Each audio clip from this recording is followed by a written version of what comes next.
Hey everyone, it's Laura from Divine Light Yoga.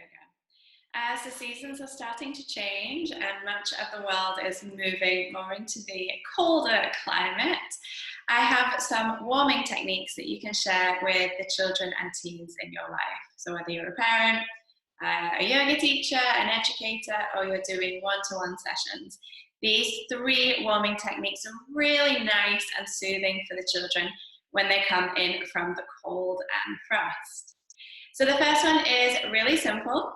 They rub their hands together as fast as they can, so the little ones really love this, and then place their hands on different parts of their body. So first of all, starting with those body parts that feel the most cold. So for them, it might be their face or the top of their head.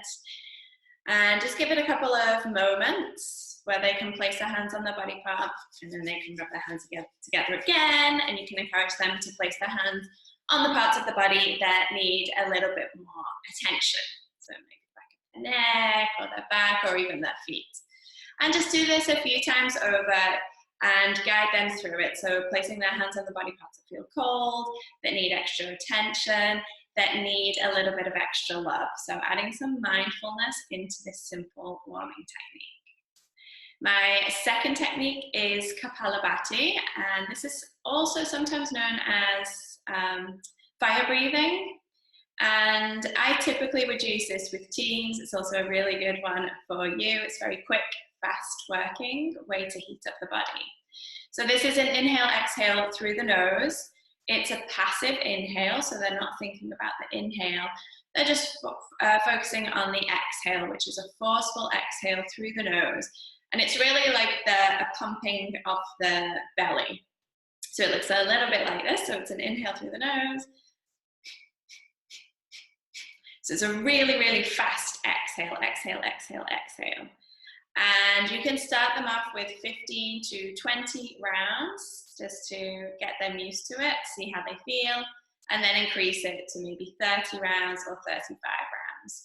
With teenagers, I don't usually go over 35 rounds, just because it can make them a little lightheaded. And all we really want to do is heat up the body and get them fired up for their yoga class, or get them warmed up after they've been in the cold. So somewhere between 15 and 35 rounds of that forceful Kapalabhati breathing is perfect to get their body nice and warmed up.